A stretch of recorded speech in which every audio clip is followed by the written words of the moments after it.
Shalom peuple de Dieu, shalom vous qui nous suivez de partout, pour ceux qui nous suivent en direct et ceux qui vont devoir suivre cette vidéo en différé, nous vous saluons dans le nom de notre Seigneur Jésus-Christ. Et nous voici encore compromis, comme prévu, de pouvoir passer des moments, des instants prophétiques ensemble avec vous. Voilà, nous sommes là dans la présence de Dieu. Je voudrais, avant tout, que nous puissions remercier le Seigneur. Mais avant que nous ne puissions commencer notre programme de ce jour, je voudrais vous présenter les bien-aimés qui m'accompagnent en ce jour. J'ai à ma gauche le frère Job et après je suis avec moi. J'ai avec moi le frère Guez qui est en train de nous donner de mélodies qui nous plonge encore dans un climat de plus en plus prophétique. Voilà pourquoi je voudrais à ce que nous puissions remercier le Seigneur, que nous puissions dire merci à Dieu pour la grâce, pour la faveur, pour la bonté qu'il a eu à manifester à notre égard en nous accordant encore une fois de plus le souffle de vie. Élevons nos voix et prions. Seigneur Jésus, Père éternel, Dieu de grâce, la grâce que tu es les péchés, quand tu es les bouteilles, la sobra balou de vadia, quand tu es les bouteilles, la masse, éternel Dieu, nous te disons merci, éternel Dieu, pour la grâce, éternel Dieu, nous te disons merci pour ton amour. Pour ce Dieu puissant, Dieu incomparable, Dieu tout-puissant, Dieu magnifique, éternel Dieu puissant, personne n'est comme toi. Nous allons recommander ces instants entre le mains de l'Éternel et recommander tous nos internautes, tous ceux qui vont devoir suivre cette vidéo et ceux qui la suivent déjà entre le mains de l'Éternel. Élevons nos voix et recommandons-le. Éternel Dieu de grâce, éternel Dieu discerné, le Dieu de la Bible. Père, nous recommandons ce moment et ces instants entre les mains de l'Éternel. Je veux que tu aies ce moment, Père, fasse quelque chose pendant ce moment, éternel Dieu présent.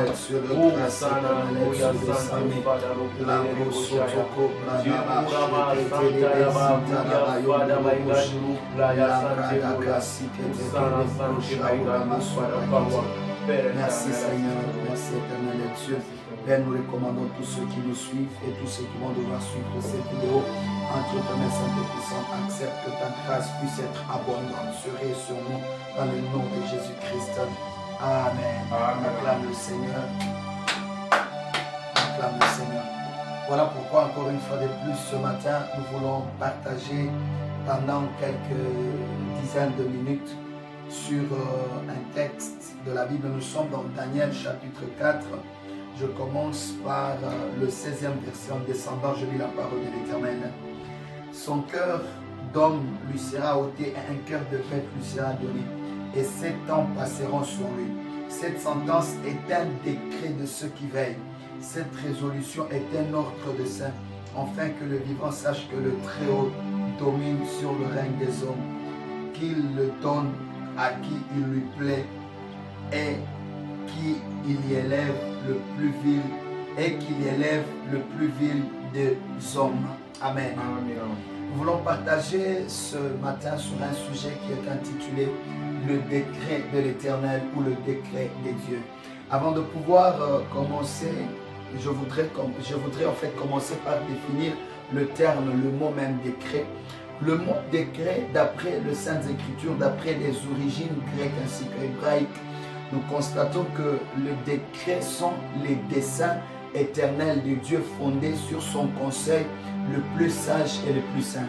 Le dessein, c'est, en fait, le décret plutôt, voulais-je dire, c'est le dessein éternel de Dieu fondé sur son conseil le plus sage et le plus saint.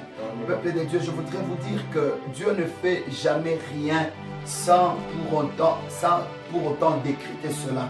Tout ce que l'Éternel fait, il commence par le décréter. Et le décret de l'Éternel, quand Dieu veut décréter une décision ou quoi que ce soit, il ne dépend de personne, mais il dépend de lui-même. Quand il veut décider, quand il veut faire tout ce qu'il fait, il ne dépend de personne, mais il dépend de lui-même. Cela ne vient que de lui, que de son propre gré. Voilà pourquoi dans ce terme décret, il y a un facteur qui est très important, c'est ce qu'on appelle la souveraineté de Dieu. D'après la souveraineté de Dieu, on peut mieux comprendre les décrets de l'Éternel que si on peut aussi comprendre la souveraineté de Dieu. Le fait que Dieu soit souverain cela stipule que Dieu est au-dessus de toutes choses. Bien-aimés, j'aimerais vous dire une chose que vous devez savoir.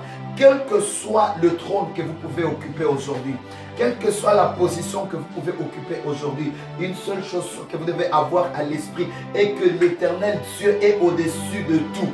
Il peut tout arrêter quand il veut, comme il veut et avec qui il veut. Il peut donner ce qu'il a à qui il veut, au moment où il veut. Il ne dépend pas de toi. Voilà pourquoi je veux dire à quelqu'un, si Dieu veut créer, si Dieu veut réorganiser, si Dieu veut amener quelque chose, si Dieu veut amener même la promesse à l'accomplissement, cela ne dépend pas de toi, mais cela dépend de lui. Alléluia. Parce que dans ce qui concerne le décret, il y a une seule chose que vous devez savoir. Certes qu'on peut prier, certes qu'on peut jeûner, certes qu'on peut dire que moi je suis serviteur de Dieu. Mais le plus important de tous, c'est savoir se soumettre sous la volonté divine. Alléluia. Amen. Voilà pourquoi je veux dire à quelqu'un ce matin, il est grand temps que nous puissions savoir nous soumettre sous la volonté de Dieu. Parce qu'on peut avoir l'argent, on peut avoir l'autorité, on peut avoir le pouvoir, mais on ne peut jamais corrompre la volonté de Dieu. Amen. La volonté de Dieu est au-dessus de tout. En ces temps de crise, en ces temps que l'humanité est en train de traverser le moment très compliqué, le moment très catastrophique, je voudrais dire à quelqu'un que ce n'est pas encore fini. Le meilleur de choix, la meilleure des options, c'est encore d'espérer en l'Éternel. La Bible déclare que quiconque espère en l'Éternel et l'Éternel Dieu renouvelle sa force. Voilà pourquoi je le déclare dans la vie de toi qui me suis ce matin. Peu n'importe l'état dans lequel tu es, peu n'importe la dimension de la souffrance dans laquelle tu t'es déjà retrouvé. Mais je voudrais dire à quelqu'un ce matin que si tu peux encore espérer en l'Éternel, les choses peuvent encore changer dans ta vie. Si tu peux encore espérer en l'Éternel, les choses peuvent encore être restaurées dans ta vie. Je veux dire à quelqu'un, il n'y a aucun niveau de destruction que Dieu ne puisse restaurer. Il n'y a aucun niveau de souffrance que Dieu ne puisse restaurer. Il n'y a aucun niveau de maladie que Dieu ne puisse guérir. Si tu me suis ce matin, crois en la parole de l'Éternel. Ce matin, quelque chose peut se passer. Si seulement tu peux espérer en la parole de l'Éternel. Je vais dire à quelqu'un, la Bible déclare que Jésus a reçu le nom qui est élevé au-dessus de tout le nom. Bien-aimé, je veux te dire ce matin, mon nom ne te sauvera pas. Le nom des hommes grands de ce monde ne te sauveront pas. Les noms de présidents, de rois ne te sauveront pas. L'unique nom qui t'a été donné dans lequel tu peux retrouver aujourd'hui ton salut, ta guérison, ta restauration, ta délivrance, c'est le nom de Jésus-Christ. Voilà pourquoi je veux dire à quelqu'un ce matin, laisse que les gens parlent à propos de tout ce qui est en train de se passer. D'ailleurs, je veux te rappeler, je veux te ramener dans un concept qu'on a eu à partager hier. Vous savez que ce qui est en train de se passer aujourd'hui dans notre pays, dans l'humanité, c'est comparable à ce qui s'est passé au temps de Moïse en Égypte. Nous comprenons prophétiquement que ce qui est en train d'arriver, il n'y a pas que la main du diable, mais il y a aussi la main de l'Éternel qui est en train de montrer à l'homme qu'il est nul. Quelle que soit sa technologie, l'homme est limité. Quelle que soit son intelligence, l'homme est limité. Quel que soit son pouvoir, l'homme est limité. Voilà pourquoi vous allez constater qu'en ces temps, il y a des gens qui prétendent être des riches, des gens qui prétendent avoir le pouvoir. Mais aujourd'hui, ils peuvent vouloir être aujourd'hui et demain ils sont aux États-Unis. Ils peuvent être aujourd'hui en Europe et demain ils sont en Asie. Ils peuvent être aujourd'hui en Asie et demain ils sont en Afrique. Ils ont le moyen de faire tous les déplacements possibles. Mais voilà qu'aujourd'hui, il y a quelque chose qui s'élève. Et ce qui est en train de s'élever, aucun scientifique n'a pu résoudre, n'a pu donner de remède par rapport à cela. Voilà pourquoi je veux dire à quelqu'un pendant ces instants que l'Éternel est souverain. Que l'Éternel est souverain. Quel que soit le développement, quelle que soit l'évolution de la science, jamais cela ne peut atteindre le niveau de la sagesse divine. Parce que la Bible elle-même nous dit ceci, que l'homme le plus sage ne peut jamais atteindre la folie de Dieu. Et l'homme le plus puissant ne peut jamais atteindre la faiblesse de Dieu. Le siège, le sphère dans lequel Dieu opère, aucun homme ne peut s'y retrouver, même pas par hasard, si ce n'est que par la grâce divine. Voilà pourquoi je voudrais ce matin que quelqu'un puisse croire en ce nom de Jésus. Si tu peux croire en ce nom de Jésus ce matin, quelque chose peut encore s'opérer dans ta vie. Si tu peux croire au nom de Jésus ce matin, même la maladie va quitter ta vie. Si tu peux croire au nom de Jésus ce matin, Il y a beaucoup de choses qui vont encore s'opérer. Le temps que nous sommes en train de constater, c'est le temps où Moïse se retrouve dans le palais de Pharaon, où les magiciens ont sorti leur serpent. Mais quand Moïse a aussi sorti le serpent, celui qui est venu sous la puissance divine, il a absorbé tout le serpent. Voilà pourquoi je veux dire à quelqu'un, la puissance divine absorbe la science. La puissance divine absorbe la technologie. La puissance divine, oh mon Dieu, absorbe la sagesse des hommes. Voilà pourquoi la Bible déclare que la sagesse des hommes n'est qu'une folie devant l'Éternel. Voilà pourquoi ce matin, toi qui regardes et toi qui suis cette vidéo, crois en la parole, crois au nom de Jésus. Parce que croire en la parole, c'est croire au nom de Jésus. Car Jésus, il est la parole faite chair. Ce matin, je veux que tu pries ensemble avec nous. Oh, si tu peux croire encore ce matin. Les magiciens de Pharaon, voyant ce qui était en train d'arriver en Égypte, ils ont dit, écoutez, écoutez, écoutez, ce que l'Éternel amène, il n'y a que lui qui peut le retirer. Ce que l'Éternel frappe, il n'y a que lui qui peut le consoler, le guérir. Voilà pourquoi lui qui a frappé les Égyptiens, Moïse qui a amené les plaies, c'est encore lui qui faisait arrêter ces plaies-là. C'est ainsi que les magiciens ont dit que ça c'est le doigt de l'Éternel. Tu peux dire avec moi, ça c'est le doigt de l'Éternel.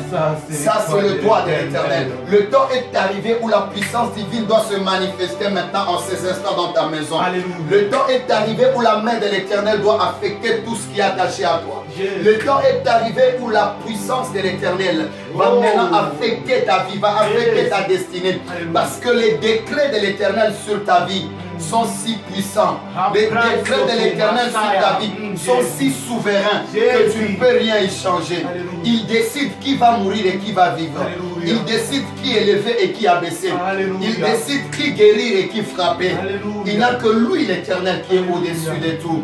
Voilà pourquoi je veux dire, il y a deux types de décrets. Le décret absolu et les décrets conditionnels. Les décrets absolus sont les décrets où, quand Dieu les a décidés pour les accomplir, il ne dépend pas de toi. Ça ne dépend pas de toi. Mais les décrets conditionnels, ce sont les promesses et les desseins éternels où, pour que cela puisse être accompli, cela demande ta participation. Voilà pourquoi le décret de l'Éternel ce matin est que tu sois guéri, et que ta maison soit guérie, et que ta maison soit libérée. Mais ce décret est conditionnel parce que tu dois avoir la foi. C'est la foi qui va devoir déclencher cette guérison, cette restauration. Est-ce que tu peux élever ta voix ensemble avec nous?